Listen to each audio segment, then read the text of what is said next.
My flight was delayed by over an hour due to what the airline described as a minor technical issue.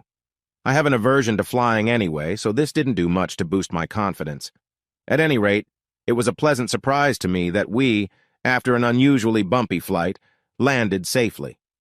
With a sigh of relief, I walked out of the terminal building on a hot Florida afternoon and eventually got into the large, air-conditioned limousine that was waiting for me. Although the thought of having to make the return trip in just a day or two was twirling somewhere in the back of my mind, I had more important things on my mind at the moment. I was once again very nervous as I climbed out of the car outside the hotel. I was in an unfamiliar city, in a country I had only seen in movies and on television. Unfortunately, mostly crime shows. Not the kind of programs that give you confidence in your safety when visiting these places, especially if, like me, you don't travel much. Anyway, as I got out of the car, I was somewhat relieved to find that Paul and Della recognized me immediately and spoke to me. "Hi, Mike, we weren't sure you'd make it in time. We'll get the luggage and send it to the room. Now you better get going, she's waiting in the lobby," Della said. Paul gave me a brief nod of greeting and headed to the back of the car to get my suitcase from the driver. I must admit, I hadn't expected the place to be so grand. The hotel lobby was gigantic, and there seemed to be several hundred people wandering everywhere. In reality, there were probably no more than 30 or 40. How the hell do they expect me to find a woman I've never seen in my life? God only knows, I asked myself as an extremely attractive woman suddenly appeared in front of me, dressed in a small red, obviously designer, cocktail dress and holding a matching clutch in her left hand. "Mike?" she asked with a charming smile. Yes, Holly?" I whispered back, somewhat stunned by her unexpected beauty. Under the circumstances, Holly was not what I had expected. Holly smiled again, but surprised me even more by hugging me and kissing me on the cheek.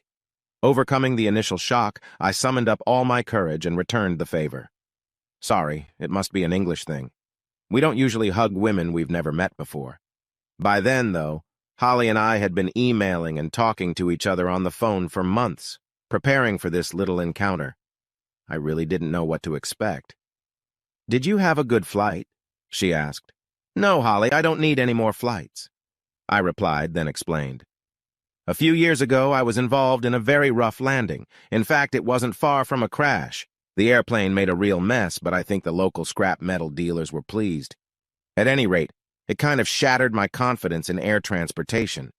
Had I known that such a beautiful lady would meet me here and I'd be lucky enough to spend an entire evening with her, then maybe the flight wouldn't have been so bad." "Thank you. I'm very flattered that such a handsome gentleman would pay me such a compliment." "It's not flattery, Holly. In fact, I find you so beautiful that I have to wonder how we ever got into this situation in the first place. I don't know if it was embarrassment or nervousness that made me sway like that. In retrospect, I usually never talked to a woman or flirted the way I did with Holly for the next 2 hours. Notice, looking back at what I actually said, I have to admit that most of the time I was talking absolute nonsense. My mother always said that beauty is in the eye of the beholder. Maybe some people's eyes don't see what others see, Holly replied. "I'm sorry, but I found the last few months very depressing, except for our correspondence." Holly smiled. "I thought the whole thing would really upset you." "Oh, don't think so, Holly. It was only in the beginning. But then I enjoyed our little emails and chats, and it became so necessary that I was really looking forward to it. Honestly, for weeks now, I've been looking forward to coming here and meeting in person." "Holly," I looked her over from head to toe. "If I'd known how beautiful you were, it's a hell of a surprise. I still don't understand why you chose me. And who better than 34-year-old Mike Crosby married to Avril?" Holly grimaced. "For 10 years now, they don't have kids. Rumor has it it's Avril's choice. Mike is a maintenance manager at a hospital near where they live. He hates that job, by the way." "God, you're so thorough," I exclaimed. "No, not me, Mike, but the people I hire. I have some pictures of you." Holly's face flashed with a questioning expression for a second, and another thing. "You look very smart in them. Maybe those pictures are the reason I chose you as my secret lover tonight." She smiled at me and winked slightly. "I think you're flattering me, Holly," I replied, smiling. Fortunately, at that moment we were interrupted by Paul and Della. the couple who had met me outside the hotel, coming over to join us. The boy took the luggage to the room. "Mike, now are you both ready for the big show?" Paul asked. "We always are. How about you, Holly?" I asked, throwing the ball into her court. "Yeah, I think I'm ready," she replied. I looked somewhat reticent, considering we were going through this whole charade at her insistence. "Look, Holly, you know you don't have to do this. Once we get in there, you'll realize there's no turning back. I can even go in there myself if you want." "Don't be silly, Mike. That would defeat the purpose of the drill, wouldn't it? Do you really think I came all the way from Montreal to miss out on the fun? Come on, be brave." "So shall we go?" Holly said, taking my hand. But then she looked at Paul and asked, "Intimate enough?" I guess I should have felt awkward, but for some reason I didn't. "Come on, guys. Married or not, you all know what it feels like when a beautiful woman gets a little closer than she really should. We all have instincts that can, if you let them, take over in circumstances like this. My baser natural instincts definitely took over. Although I was very nervous, I couldn't think of any reason to try to control them. "Yeah, come on, guys. You two lovers, you're having a secret date away from your spouses. Make it look right," replied Della in a voice like a movie director. Without my permission, Holly put her left arm around my waist and her right arm around my waist. Then she pressed herself very close to me. Normally, I would have thought close to the point of awkwardness. "Yeah, here's the ticket. Go ahead and try it, and don't forget all those gooey eyes." Della giggled. "It won't be that hard," I replied, looking at Holly beside me. "Hey, watch out, Holly. Looks like our Mike is out here on the hunt," Della commented. Holly didn't answer. Or rather, she couldn't answer because when I looked down at her, she caught me off guard again and kissed me on the lips. "Sorry, Mike," she said, sensing my embarrassment. "I should have asked, but I need to make sure my lipstick is convincingly smeared." "Holly, when you want to smudge your lipstick, don't ask. Maybe I should apply for a full-time job as a lipstick smudger," I said and kissed her. "Yeah, well, it's not every day you get a chance to kiss a woman as beautiful as Holly. Married or not, I'm only human. Sorry to interrupt you guys, but are we doing this or not? Because if you want, we can skip right to the bedroom scene." Della laughed. "Maybe later on," Holly whispered to me, giggling, before tugging lightly on my waist and dragging me toward the hotel lobby. Despite all her demonstrative bravado, I could sense that Holly was almost as nervous as I was, so I took the remark as nervous chatter. Entering the living room was a bit of a disappointment, really.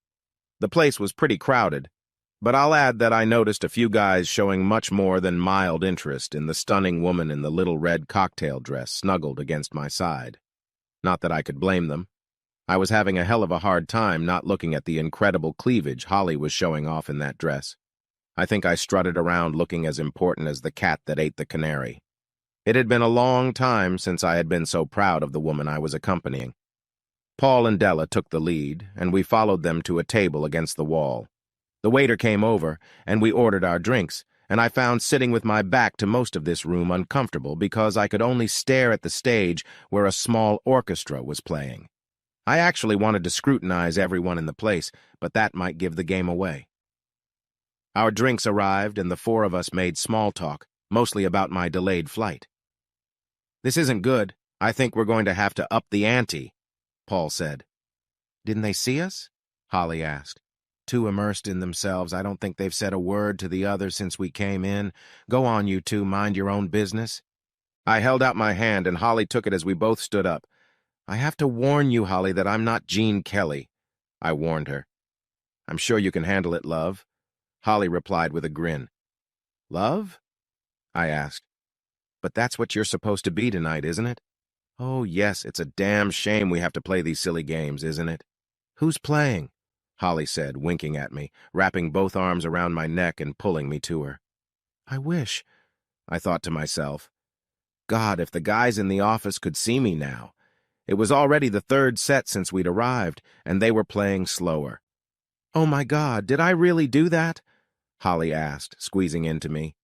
"I'm sorry, but desirable women usually do that to me," I replied, blushing slightly.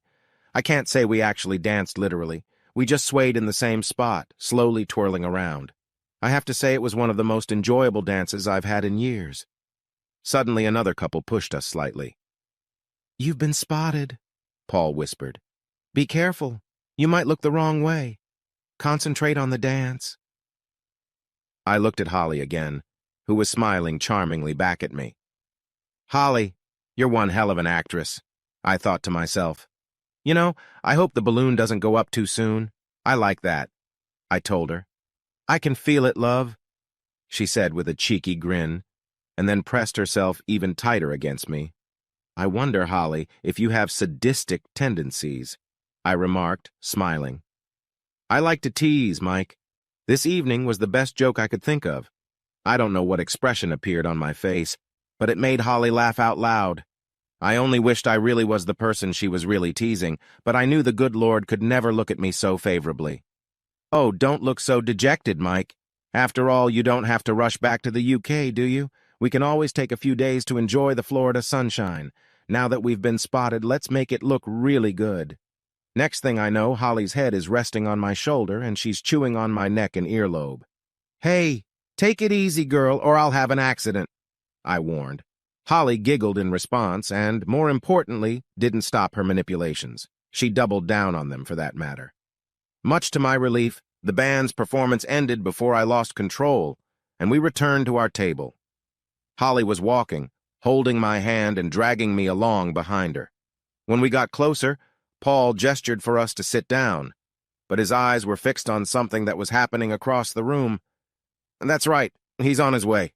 When he comes over, you can stand there and argue with him, but don't raise your hand at him, Mike. We can handle any rough stuff, that's what we're paid to do, Paul said, stepping forward. Is she coming? I asked. No, you know I don't think she realized it was you. That's if she saw you at all. She was standing with her back to the dance floor.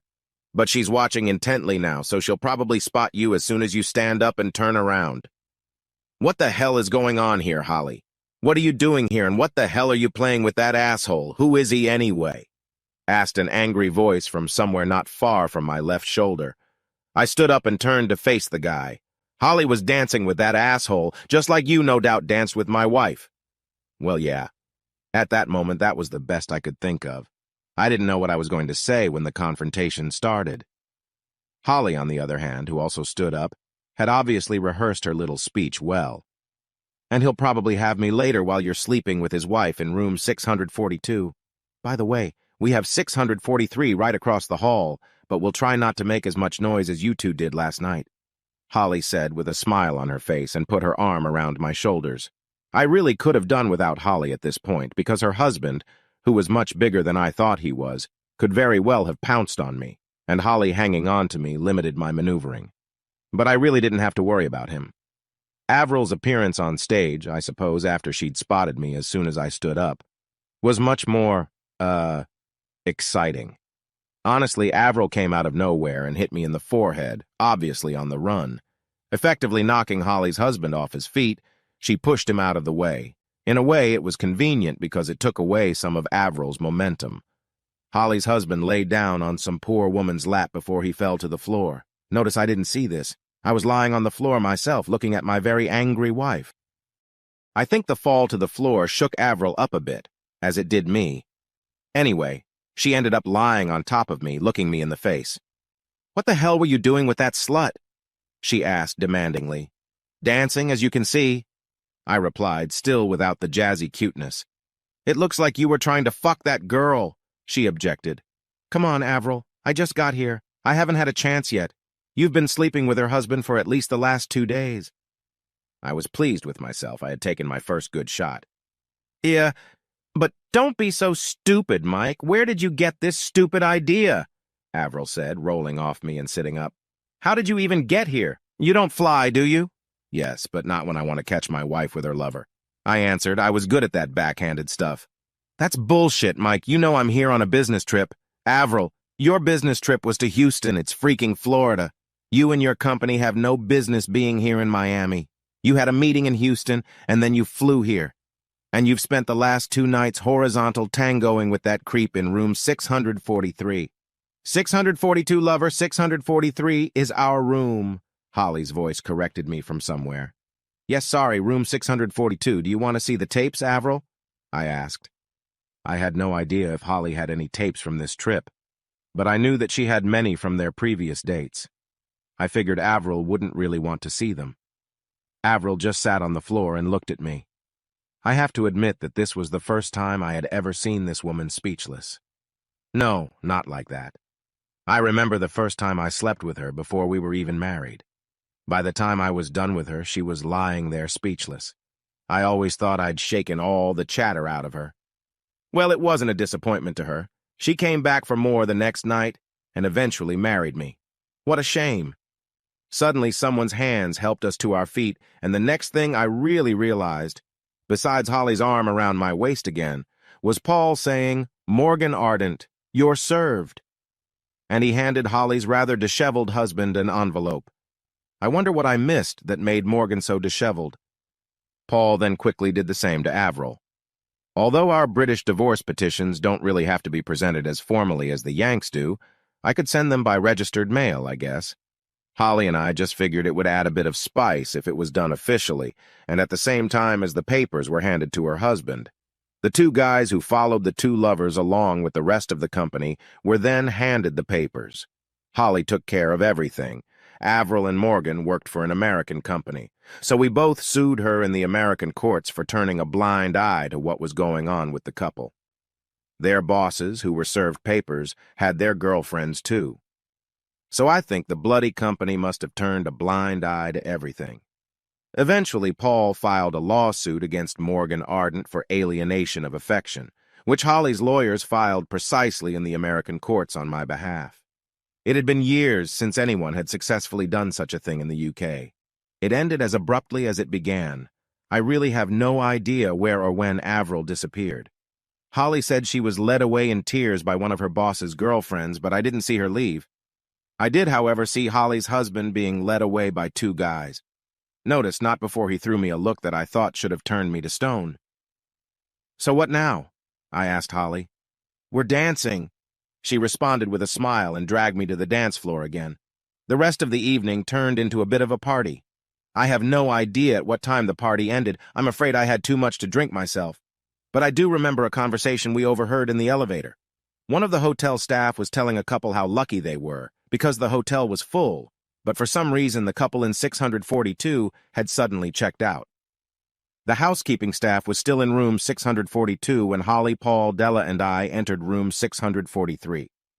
"Too bad. It takes away from the rest of the fun of the evening," Holly said.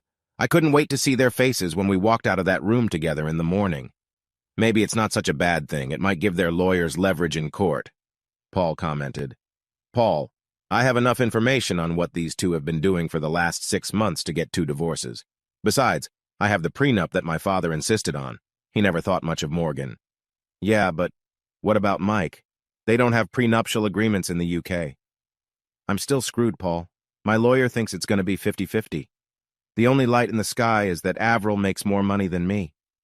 I said, "Yeah, I think heads are about to fly in this company, and Morgan and Avril will be first on the list.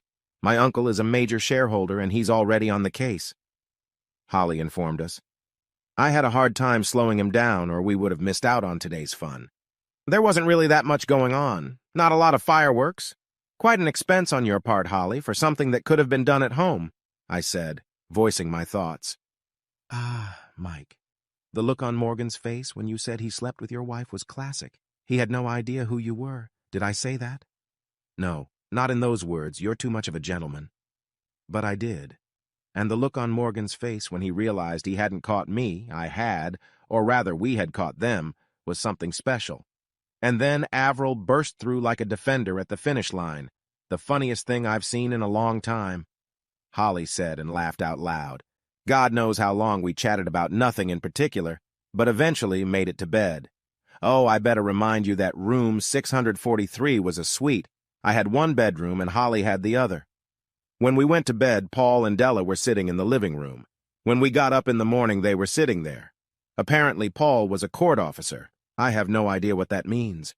But I realized that the American courts would take his words almost as gospel, meaning he could swear that Holly and I didn't spend the night in the same bed. "So, Mike, what's your plan now?" Holly asked me at breakfast. "I'm not sure. I'm going home to lick my wounds," I answered. "Well, the lovers are gone. Why don't you and I fly to Vegas for a few days before you come home? That's a good idea, Holly, but I'm going back to the UK. I'm sorry, but adding another flight to Las Vegas is not my idea of a good time. Holly sat there, quite obviously thinking for a few moments. Flying upsets you that much, doesn't it? Okay, alternative idea. A close friend of mine has a house in the Bahamas. Why don't we go there for a few days? Don't worry, we can go by boat and you won't even have to risk me driving. I had to think about it, but not for very long. After crossing the Atlantic, it would have been silly to fly straight to the UK, considering I had almost 2 weeks of summer vacation left. I had to get back home because there was bound to be a real old ding-dong. The house was already on the market, and I'd converted everything to cash so she wouldn't empty all the joint accounts.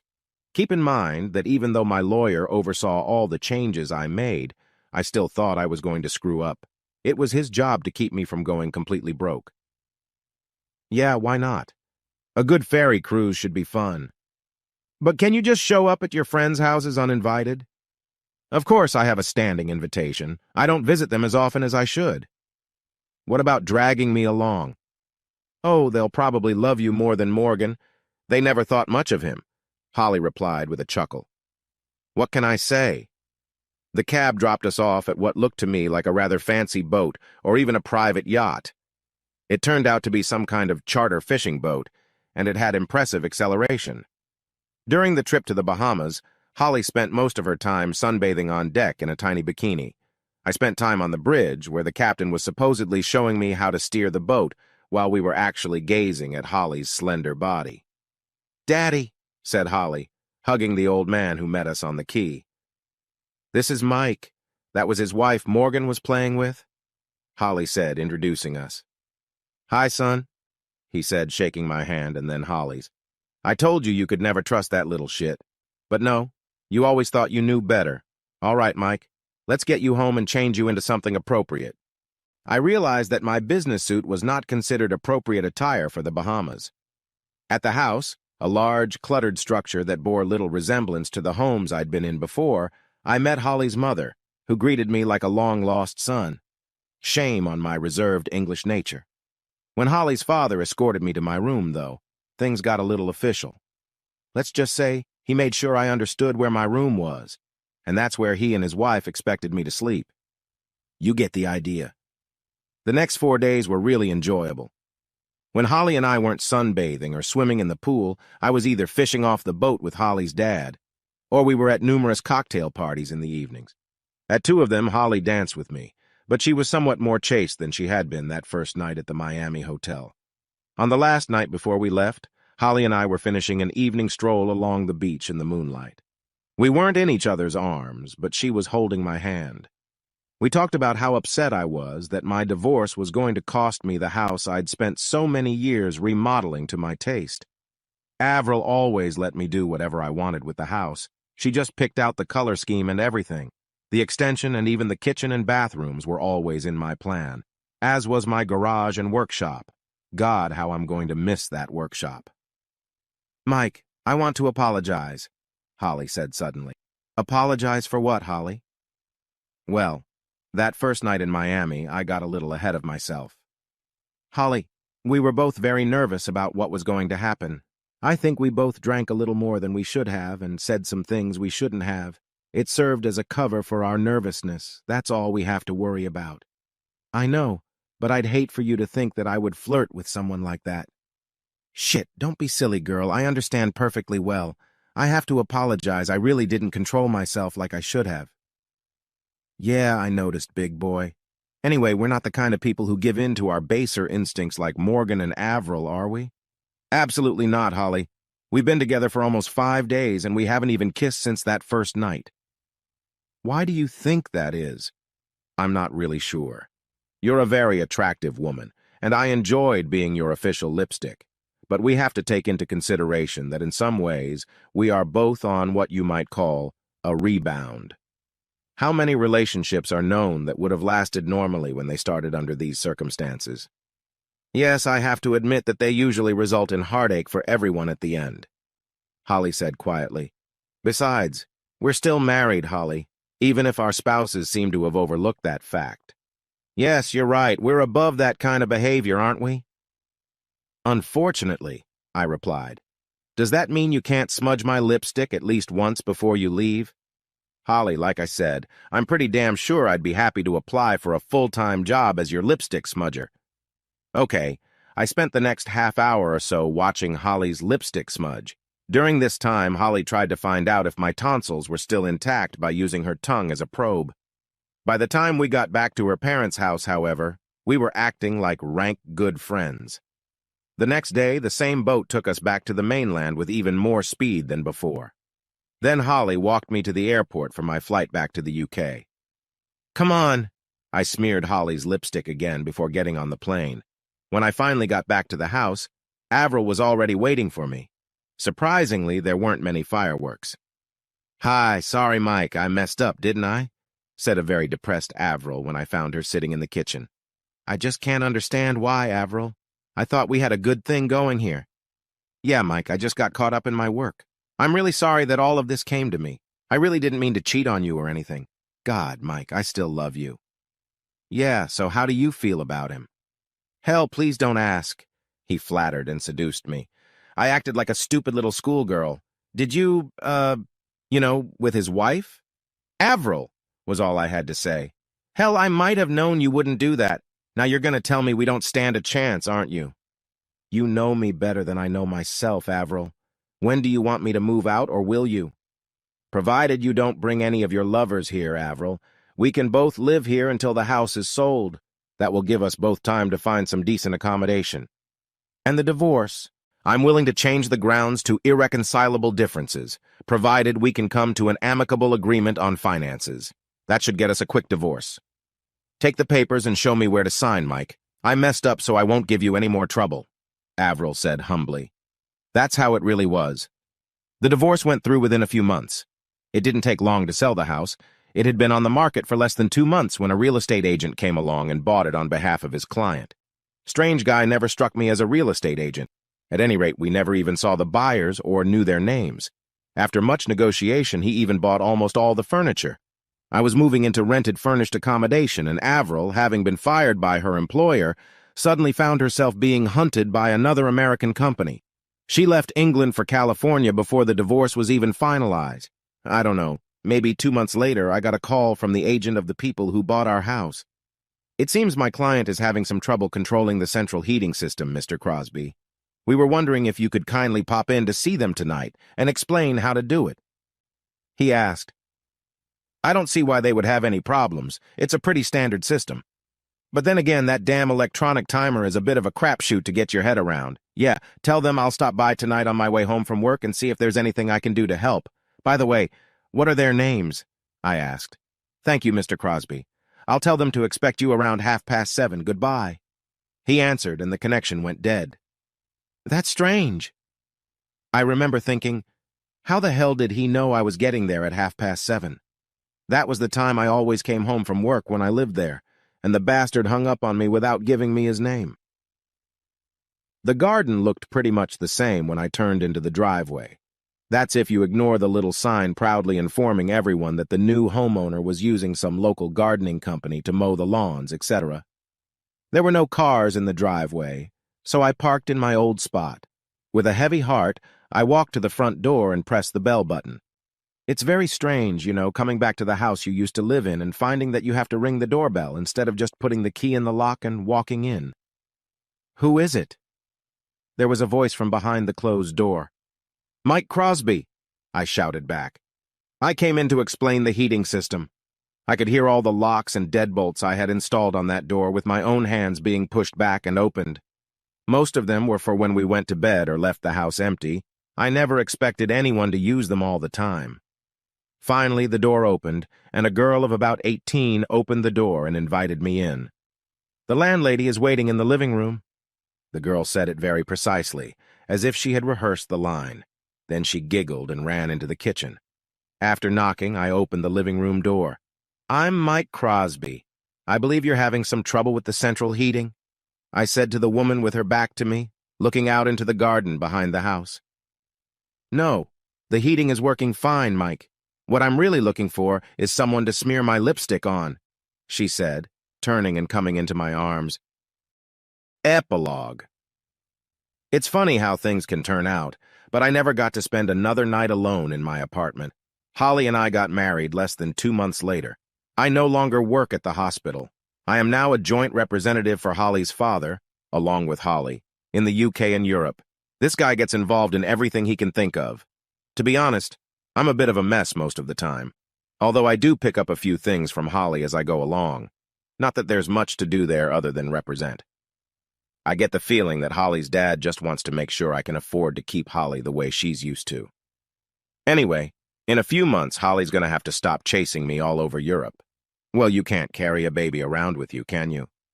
No, I still wouldn't fly if I could. Honestly, life since we've been married has been like one long car vacation. A very nice one in a brand new Beamer. What do people call it? Oh yes, I think I fell on my feet and also fell in love with one of the most beautiful women in the world. Most nights when we go away, we spend in luxury hotels. I've realized that the nights are more exhausting than the driving, as I've discovered that Holly can be insatiable at times. God only knows how Morgan found the strength to sleep with Avril, but Holly insists that I'm much better than Morgan in that regard. Perhaps he never gave Holly and her needs as much attention as she deserved. Mind you, sometimes I think my new wife has a really twisted sense of humor. One morning I was coming out of our home bathroom and saw Holly say thank you to a picture she had hidden in one of the dresser drawers. Then she looked very embarrassed when she realized I had seen it. I, of course, asked who was in the picture. You won't believe this. It's a portrait of your ex-wife Avril, Holly replied with a smile. Well, Mike, you have to admit that if Avril hadn't let Morgan talk her into bed with him, I never would have found you, would I? I'll always have a soft spot for her, you know. Yes, that's a different way of looking at things. I walked over to the dresser and picked up the picture. Thank you, Avril. I never would have thought that the way you run around me and cheat on me would eventually lead me to such happiness, I said. Then I put the picture back in the drawer and turned my attention back to the woman who really mattered to me. It must have been almost lunchtime when we went out for some fresh air again and went downstairs for breakfast. God, was I really that tired? Life goes on.